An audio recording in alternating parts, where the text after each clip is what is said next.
मैं प्रेग्नेंट कैसे हो गई जबकि मेरे पापा मुझे हर रात अपने कमरे में सुलाते थे। मेरे पापा को लगा कि मैं पेट से हूँ। बदनामी के डर से पापा ने मेरी शादी नौकर से करवा दी। मैं बेकसूर थी, पर जब शादी के 6 महीने बाद ही मुझे बच्चा पैदा हुआ तो बच्चे को देखकर मेरे होश उड़ गए, क्योंकि ये बच्चा तो मैं थकी हारी कॉलेज से घर आई तो घर पर पापा को देखकर हैरान थी, क्योंकि पापा तो इस वक्त ऑफिस में रहते थे।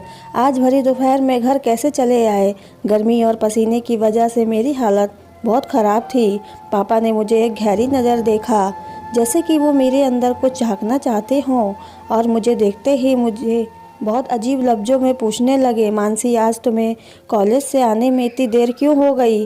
पापा की बातों से मैं हैरान परेशान उनके सामने बैठ गई और बताने लगी कि आज कॉलेज में एक्स्ट्रा क्लासेस थी, इसलिए मुझे घर आने में देर हो गई। पापा ने सिर से पाँव तक मेरी तरफ देखा और कहने लगे, बस इतनी सी बात। मुझे उनका यूँ पूछने का अंदाज बिल्कुल अच्छा नहीं लगा, पर यह कोई बात नहीं थी। काफ़ी सालों से मैं उनके इस रवैये से परेशान थी। पापा को मेरी बातों पर बहुत कम ही यकीन होता था। वो इस तरह सवाल करते जैसे मैं उनसे कुछ छुपा रही हूँ। मैंने कहा, हाँ पापा, बस इतनी सी ही बात थी। आखिर क्या बात हो सकती है? ड्राइवर मेरे साथ होता है, आप चाहे तो उससे भी पूछ सकते हैं। मुझे कॉलेज ले जाने और ले आने वाला ड्राइवर 24 से 25 साल का जवान लड़का था। उसका नाम आलोक था, लेकिन पापा को उस पर बहुत ज़्यादा भरोसा था। इससे पहले उसका बाप हमारे यहाँ नौकरी करता था। वो लोग बहुत शरीफ लोग थे। जब से मैंने कॉलेज आना जाना शुरू किया था, आलोक ही मुझे ले जाने और ले आने की जिम्मेदारी उठा रहा था। इतना यकीन दिलाने के बाद पापा को किसी तरह मेरी बात पर भरोसा हुआ। फिर उन्होंने कहा, ठीक है, कमरे में जाओ और फ्रेश हो जाओ, फिर साथ बैठकर खाना खाते हैं। मुझे अपने पापा का ये अंदाज बिल्कुल अच्छा नहीं लगा। कहने को तो वो मेरे पापा थे, पर प्यार करना तो बहुत दूर की बात। वो मेरे साथ बहुत सख्ती से पेश आते। मेरी हर छोटी से छोटी हरकत पर उनकी नज़र होती थी। रात में वो कई बार मेरे कमरे का चक्कर लगाते थे। पता नहीं क्यों पापा को मुझ पर भरोसा नहीं था। जब मेरा गुस्सा थोड़ा ठंडा हुआ तो मैं फ्रेश होकर बाहर खाना खाने डाइनिंग टेबल पर आकर बैठ गई। पापा बार बार मेरी तरफ देख रहे थे, जैसे लगता था कि वो मुझसे कुछ कहना चाहते हैं। मैंने कई बार उनसे पूछा भी कि आखिर क्या बात है, पर उन्होंने मेरी बातों का कोई जवाब नहीं दिया। जब से माँ इस दुनिया से गई थी, पापा ने ही मुझे पाल पोस कर बड़ा किया था। माँ की मौत के वक्त मेरी उम्र लगभग 10 साल की थी, पर अब मेरी उम्र 17 साल हो गई थी। पापा हर वक्त मेरे साथ सख्ती से पेश आते। उनके इस रवैये से मैं अपने ही घर में घुटन महसूस करती। कॉलेज में मेरी एक दोस्त थी, श्वेता, उससे मेरी गहरी दोस्ती थी। कभी कभार मैं श्वेता के घर चली जाती। श्वेता का एक भाई था, आशुतोष। जब मैं श्वेता के घर जाती तो आशुतोष भी हम लोगों से बातें करने लगता। कभी कभी आशुतोष श्वेता को कॉलेज छोड़ने आता। आशुतोष की बातों से लगता कि वो मुझे पसंद करता है। वो एक अच्छा लड़का था, लेकिन पापा के खौफ से मैं कोशिश करती कि उससे दूर ही रहूं।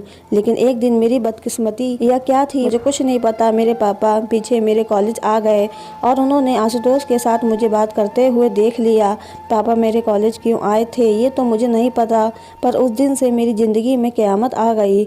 आशुतोष के साथ बात करते देख गुस्से में पापा ने मुझे एक गाड़ी में बिठाया और अपने साथ घर लेकर चले आए। उस दिन से पापा ने मेरा कॉलेज से आना जाना बंद करवा दिया। उन्हें शक था कि आशुतोष के साथ मेरा रिश्ता है। मैंने पापा को लाख समझाने की कोशिश की, पर पापा ने मेरी एक ना सुनी और गुस्से में मुझसे कहने लगे, मैं अपनी इज्जत को दांव पर लगते हुए नहीं देख सकता। तुमने मेरे भरोसे को तोड़ा है। तुम्हारी माँ के गुजरने के बाद मैंने हर दिन तुम्हारी फिक्र में गुजारा है। इतनी पाबंदियों के बाद तुमने आज मेरे मुंह पर कालिक लगा दी। पापा की इस बात ने मुझे अंदर से झंझोड़ कर रख दिया था। मेरा रोना धोना कुछ काम भी नहीं आया और बिना किसी गुनाह के मेरी पढ़ाई बीच में ही अधूरी रह गई। जबकि आशुतोष के साथ मेरा ऐसा कोई रिश्ता नहीं था कि पापा के सामने मुझे शर्मिंदा होना पड़ता या पापा की इज्जत पर कोई आँच आती। मैं घर में बंद होकर रह गई थी और एक वक्त खामोशी से अपने कमरे में पड़ी रहती। हमारे घर में पैसे रुपए की कोई कमी नहीं थी, पर एक आज़ादी थी जिसके लिए मैं तरस रही थी। मेरे पापा को ही जब मेरे ऊपर भरोसा नहीं था तो मैं कैसे गैरों से क्या उम्मीद रखती। एक दिन मेरे पापा के दोस्त प्रमोद अंकल, जो कि मेरे पापा के बिजनेस में पार्टनर भी थे, हमारे घर आए। वो आते ही मेरी पढ़ाई के बारे में मुझसे पूछने लगे। मैंने रोते हुए उन्हें सारी बात बता दी। वे पापा के पुराने दोस्त थे और अक्सर ही हमारे घर आया जाया करते थे, इसलिए मुझे उनसे कोई झिझक नहीं थी। मैं अपने दिल की हर बात उनसे आसानी से बता दिया करती थी। प्रमोद अंकल को जब मेरी पढ़ाई के बारे में पता चला तो उन्होंने समझाते हुए मुझसे कहा, तुम फिक्र मत करो, तुम्हारे पापा से बात कर, मैं तुम्हारी पढ़ाई फिर से चालू करवा दूंगा। प्रमोद अंकल की बात सुनकर मुझे थोड़ी तसल्ली हुई, क्योंकि पापा प्रमोद अंकल की हर बात मानते थे। प्रमोद अंकल किसी दिन पापा से ये बात कहते, इससे पहले ही मेरी ज़िंदगी ने एक नया मोड़ लिया। एक दिन रात के वक्त मैं गहरी नींद में सोई हुई थी कि पापा अचानक मेरे कमरे में आए तो मेरे मोबाइल की घंटी बज रही थी। तो पापा ने मेरे मोबाइल को उठाया तो फ़ोन पर आशुतोष था। उसने मुझसे ये पूछताछ के लिए फ़ोन किया था कि उसे पता था कि उसकी वजह से मेरी पढ़ाई बंद करवा दी गई है। ये बात मेरी सहेली श्वेता से उसे अभी अभी पता चली थी। उसे बुरा लगा और उसने फ़ौरन फ़ोन कर दिया, लेकिन पापा ने उस फ़ोन का भी गलत मतलब निकाल लिया। उन्हें लगा था कि मेरा आशुतोष के साथ वाकई में कोई गहरा रिश्ता है। उसके चलते पापा ने मेरा मोबाइल फ़ोन छीन लिया और मुझे कमरे से बाहर निकलने तक के लिए मना कर दिया। ये सब होने के बाद मैं सारा वक्त कमरे में बंद रहती।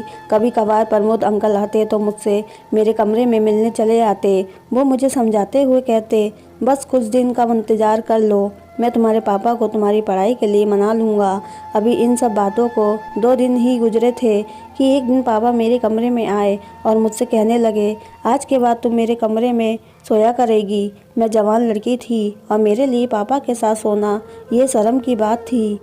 मैंने पापा से कहा, मैं अपने कमरे में ही ठीक हूँ। मेरी बात सुनकर पापा ने गुस्से में कहा, क्यों, रात के वक्त कमरे में तुमसे मिलने कौन आता है। पापा की इस तरह की बातें सुनकर मेरी आंखों में आंसू आ गए और मैंने रोते हुए उनसे कहा, एक बार तो अपनी बेटी पर यकीन करें। पापा ने कहा, जितना भरोसा करना था मैंने कर लिया, पर आज के बाद तुम मेरे कमरे में ही सोया करोगी। उस दिन के बाद से पापा ने अपने कमरे में मुझे सुलाना शुरू कर दिया। पापा के कमरे में सोते समय मैं सारी रात जागते हुए गुजार देती, क्योंकि पापा के कमरे में सोना मुझे अच्छा नहीं लगता था। सारी रात जागने की वजह से जब मैं अपने कमरे में जाती तो पूरा दिन सोते हुए गुजारती। अभी इन सब बातों को 3 महीने ही गुजरे थे कि अचानक मेरी तबीयत खराब होने लगी। ऐसा लगता था कि मेरा सिर भारी हो रहा है और मुझे चक्कर आ रहे हैं। पापा ने जैसे ही मेरी बिगड़ती हुई तबीयत को देखा तो उन्हें यकीन हो गया कि मैं प्रेग्नेंट हूँ। मेरी ये हालत देखकर पापा ने गुस्से में मुझसे कहा, देखो तुम्हारे गलत काम का नतीजा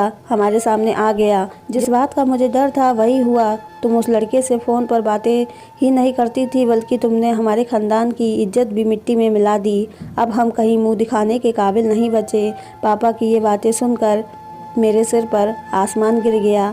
पापा बदनामी के डर से ना तो मुझे अस्पताल ले जाना चाहते थे और ना ही मेरी किसी भी बातों पर यकीन कर रहे थे। ये सब होने के बाद पापा ने तुरंत फ़ोन कर प्रमोद अंकल को घर पर बुलवा लिया और उन्हें भी ये खबर इस तरह सुनाई कि मैं शर्म के मारे ज़मीन में धंस गई। प्रमोद अंकल भी ये खबर सुनकर परेशान हो गए और उन्होंने मेरी तरफ देखते हुए कहा, मानसी, पहले मुझे लगता था कि तुम्हारे पापा को गलतफहमी है, पर तुमने तो उनकी इज्जत मिट्टी में मिलाकर रख दी है। एक बार भी अपने पापा के बारे में नहीं सोचा। प्रमोद अंकल ने मेरे पापा को मशवरा दिया कि अगर तुम्हें लगता है कि तुम्हारी बेटी ने वाकई में गलत काम किया है, जो तुम रातों रात इसकी शादी करवा दो, ताकि इस बच्चे को पिता का नाम मिल जाए और ये बात छुपी की छुपी रह जाए और तुम बदनामी से भी बच जाओ। मुझे प्रमोद अंकल से इस तरह की उम्मीद नहीं थी। मुझे लगता था कि शायद वह मेरी बातों को समझेंगे। पापा और प्रमोद अंकल अभी यही सब बात कर रहे थे, तभी आलोक उन दोनों के लिए चाय बनाकर ले आया। आलोक को सामने देखते ही पापा ने अचानक उनसे पूछ लिया कि क्या तुम मानसी से शादी करोगे। पापा की ये बात सुनकर मैं सदमे में आ गई कि पापा कैसे मेरी शादी एक नौकर से करवा सकते थे, जबकि मैंने कोई गुनाह भी नहीं किया था और ना ही मैं प्रेग्नेंट थी। आलोक ने मेरी तरफ देखकर हकलाते हुए बोला, साहब आप ये कैसी बातें कर रहे हैं, मैं मानसी मैम साहब शादी कैसे कर सकता हूँ। पापा ने आलोक को समझाते हुए कहा कि अगर वो मुझसे शादी करेगा तो उसकी पूरी ज़िंदगी बदल देंगे, बल्कि उसके माँ बाप की सारी ज़रूरतें भी पूरा करवा देंगे। पापा के इतना समझाने के बाद आलोक मुझसे शादी करने के लिए तैयार हो गया और अगले 1-2 दिनों में मेरी शादी आलोक से करवा दी गई। मैं चाहकर भी शादी को मना नहीं कर पाई और ना चाहते हुए भी आलोक से शादी कर ली। पापा ने आलोक को गिफ्ट में एक फ्लैट दिया। शादी होने के बाद आलोक मुझे उसी फ्लैट में लेकर आया। आलोक को मैंने अपने पति होने का हक नहीं दिया था। मैं और आलोक अलग अलग कमरे में रहते थे। मैं उनसे ज़रूरत की बातें करती और अपने कमरे में बंद हो जाती। आलोक को मुझसे कोई शिकायत नहीं थी। वो हर वक्त मुझे खुश रखने की कोशिश में लगा रहता। हमारी शादी को 2 महीने गुजरे थे कि धीरे धीरे करके मेरी तबीयत ख़राब होने लगी और मेरा पेट बताने लगा कि मैं पेट से हूँ। लेकिन मुझे अभी तक यकीन नहीं आ रहा था कि मैं प्रेग्नेंट हूँ, क्योंकि मेरी नज़र में तो मैंने कुछ गलत काम नहीं किया था, तो मैं प्रेग्नेंट कैसे हो जाऊंगी। लेकिन जब डॉक्टर को दिखाया गया तो पता चला कि मैं 5 महीने से प्रेग्नेंट हूँ। ये सब सुनकर मैं सन रह गई, क्योंकि जब मैंने कुछ किया ही नहीं था तो आखिर ये बच्चा मेरे पेट में कैसे आया। घर आने के बाद आलोक अब पहले से ज़्यादा मेरा ख्याल रखने लगा था। आलोक मुझे हर वक्त खुश रखने की कोशिश करता। उसका इस तरह का प्यार देखकर शायद धीरे धीरे मुझे भी उससे प्यार हो गया था, क्योंकि पहली बार मैंने अपनी ज़िंदगी में ऐसे शख्स को देखा था जो मेरी हर बात मानता और बिना किसी स्वार्थ के मेरे आगे पीछे लगा रहता। आलोक ने कभी भी मेरे पेट में पल रहे बच्चे के बारे में मुझसे कोई सवाल नहीं किया था। वो बहुत ही निस्वार्थ और नेक दिल का इंसान था। जब से मुझे पता चला था कि मैं 5 महीने पेट से हूँ, तब से मेरे दिल में कहीं ना कहीं ये बात थी कि मेरे साथ जो कुछ भी हुआ है ये सब मेरे पापा ने ही किया है। क्योंकि जब से ये बच्चा मेरे पेट में आया था, शादी से पहले के वो 3 महीने हर रात मैंने अपने पापा के कमरे में ही गुजारी थी।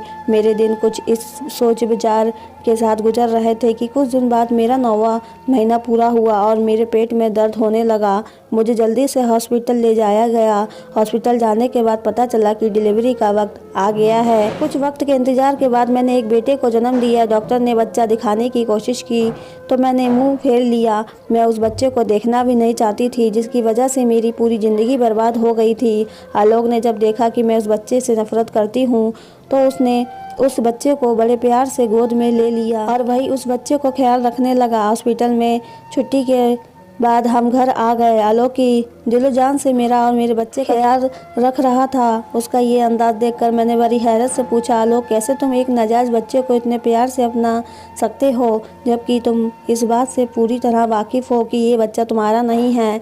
मेरी बात सुनकर आलोक कुछ देर के लिए खामोश हो गया और फिर कहने लगा, मानसी मैं आपसे बहुत प्यार करता हूँ।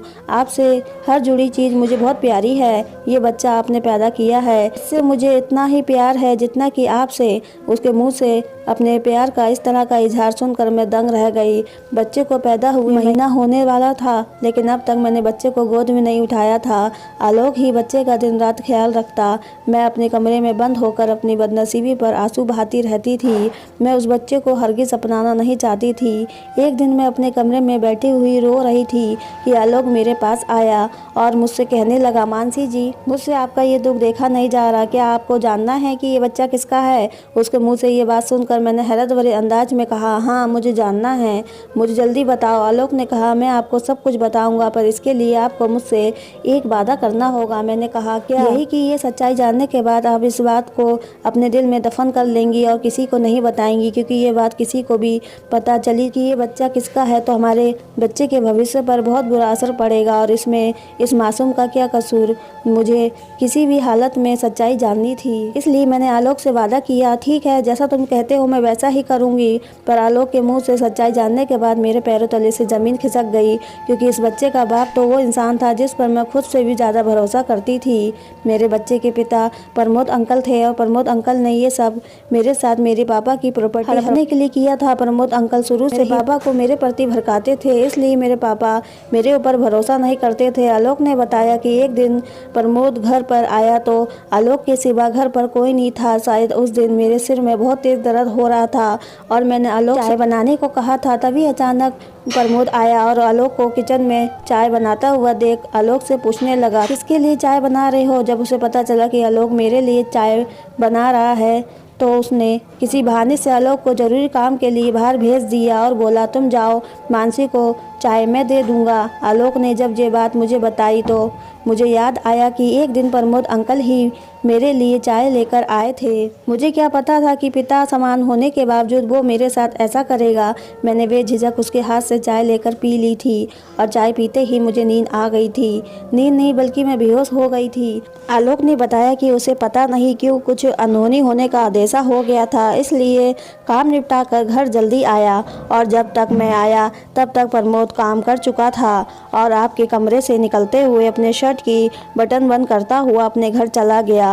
तब से मैं प्रमोद और आपके पापा की बातों पर ध्यान देने लगा। ज़्यादातर प्रमोद आपके बारे में आपके पापा को भड़काता। मैं चाहता तो ये सारी बातें आपको और आपके पापा को बता सकता था, लेकिन मुझे पता था कि मुझ जैसे नौकर की बातों पर यकीन कौन करेगा। पर आपके साथ जब आपके पापा सख्ती से पेश आते थे तो मुझे बहुत बुरा लगता था। मानसी जी, भले ही मैं आपके घर का नौकर या ड्राइवर था, पर आपके साथ ऐसा होता हुआ देख मेरा दिल तड़प उठता था। बल्कि यूँ कहे कि आपकी परेशानी देखकर शायद मुझे आपसे प्यार हो गया था और इसलिए जब उस दिन आपके पापा ने मुझसे पूछा कि तुम मानसी से शादी करोगे तो मैं बेझिझक तैयार हो गया, क्योंकि मुझे पूरा विश्वास था कि मैं आपको अपनाने के साथ साथ आपके बच्चे को भी अपना लूँगा, क्योंकि मैं आपसे दिल से प्यार करता हूँ और इन सब में इस मासूम का क्या कसूर जो इसे सज़ा मिले। मैं और आलोक अभी यही सब बातें कर रहे थे कि तभी मेरा बेटा जो गहरी नींद में सोया हुआ था उसकी आंखें खुल गई और वो रोने लगा। आलोक ने ज़बरदस्ती बच्चे को मेरी गोद में डाल दिया तो ममता से मेरा दिल तड़प उठा और मैंने उसे सीने से लगा लिया और फूट फूट कर रोने लगी। मैंने आलोक से कहा कि आलोक, जैसे मैंने तुमसे वादा किया कि मैं ये बात किसी को नहीं बताऊंगी, वैसे ही तुम भी मुझसे एक वादा करो कि प्रमोद की ये घिनौनी करते तुम मेरे पापा को बताओगे, ताकि उन्हें भी तो पता चले कि उनकी बेटी के साथ गलत करने वाला कौन है। और आज तक जो वो मेरे ऊपर शक करते आ रहे थे, उनकी बेटी गलत नहीं बल्कि उनका सबसे करीबी दोस्त गलत है, जिस पर वो खुद से ज़्यादा भरोसा करते थे। आलोक ने कहा, पर ये बात अगर आपके पापा ने किसी को बता दी तो? मैंने आलोक से कहा, पापा ये बात किसी को नहीं बताएंगे, मैं पापा को समझा लूँगी, अपने लिए ना सही पर इस बच्चे के लिए बस ये बात मैं उन्हें बताना चाहती हूँ कि उन्हें भी सच्चाई का पता चले। आलोक ने उसी वक्त फ़ोन करके पापा को बुलाया और सारी सच्चाई बताई। पापा को जब ये बात पता चली तो वो मेरे सामने हाथ जोड़कर फूट फूट कर रोने लगे और कहने लगे, मानसी मुझे माफ़ कर दो, मैंने अपनी बेटी पर भरोसा न करके बहुत गलत किया और अगर इस बच्चे की बात ना होती तो मैं अभी और इसी वक्त प्रमोद को जेल भिजवा देता। पापा उसी दिन मुझे और आलोक को अपने साथ लेकर चले आए और प्रमोद से सारे रिश्ते नाते तोड़ दिए। मैंने और आलोक ने एक वादा किया कि हम गैरों से ज़्यादा अपने बच्चों की बात सुनेंगे, क्योंकि जो मेरे पापा ने मेरे साथ किया कोई भी पेरेंट्स अपने बच्चों के साथ ना करे, क्योंकि अगर मेरे पापा ने मुझ पर भरोसा किया होता तो आज मुझे ये सब भुगतना ना पड़ता। दोस्तों, आपको क्या लगता है,